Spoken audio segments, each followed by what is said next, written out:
俄乌战争让中国大陆攻台计划受挫？不，这是送给解放军的大礼包。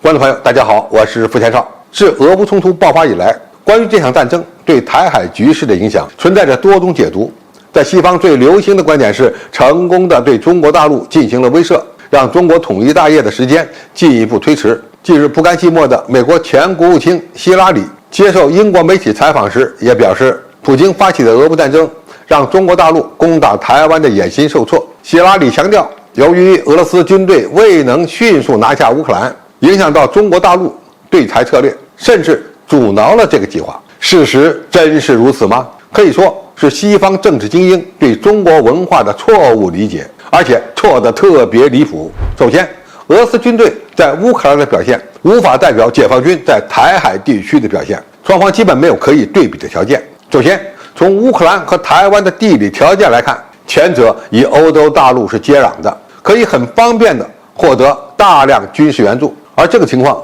在台湾这个孤岛上是完全不可能出现的。再加上台湾岛的面积只有乌克兰的1/16，去掉一个中央山脉，几乎没有任何战略纵深。这也意味着，一旦解放军对台湾岛实施封锁，并采取高强度的外科手术式的打击，可以在很短的时间内导致台军作战体系的崩溃。第二，从解放军与俄军的对比来看，解放军已经在中国近海构建起了反介入区域拒止作战能力，而且已经基本实现了信息化、精确制导普及化。何况我们武器装备的产量还不受限制。如果说俄军打的是一场第2次世界大战的战术，甚至更像是一战期间的堑壕战，那么解放军在台海打的一定会是一场信息化条件下的现代战争。巡航导弹、精确制导滑翔炸弹、无人机、巡飞弹、远程火箭炮、高参数导弹和弹道导弹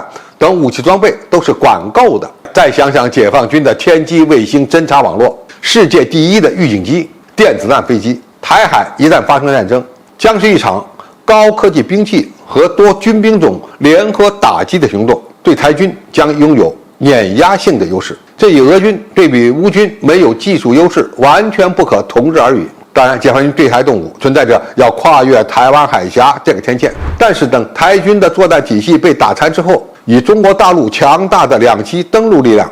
完成对台湾岛的全面占领，又有何难？在武力解决台湾的问题上，中国人民解放军从来都是要考虑美军介入的情况，更何况美军敢不敢介入还是个未知数。所以有人把俄军在乌克兰的困境说成是在军事层面对解放军的威慑，完全是胡说八道。只能说这场战争让解放军有了更多的机会进一步完善我们的作战方案，并做好军事斗争准备工作。其次，中国大陆是否发起武统，主要的判断依据是中美力量的对比，以及台湾问题对中华民族崛起的影响。我们有足够的战略定力，而且有完全的法理基础和主动权。俄罗斯发起对乌克兰的特别军事行动，主要目标是为了保护俄罗斯族。对俄军来说，存在着为何而战的问题，但是对中国完成统一大业而言，从来就不是个问题，因为这是14亿中国人的共识。但是中国大陆是否要发起武统，还要考虑整个国家的发展战略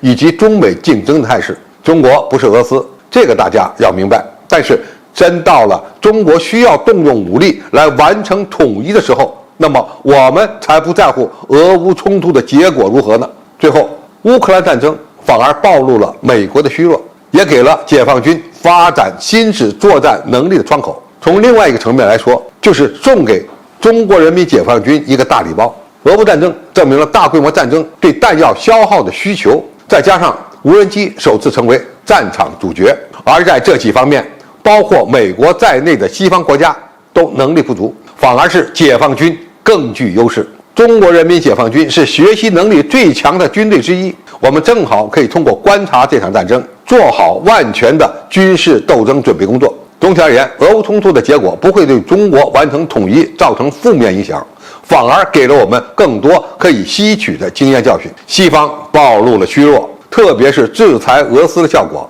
给了我们通过武力完成统一的信心。当然，我们仍然要最大限度地追求和平统一。因为这样做最符合中华民族的利益。好，今天评述就到这里，谢谢大家收看，我们下期再见。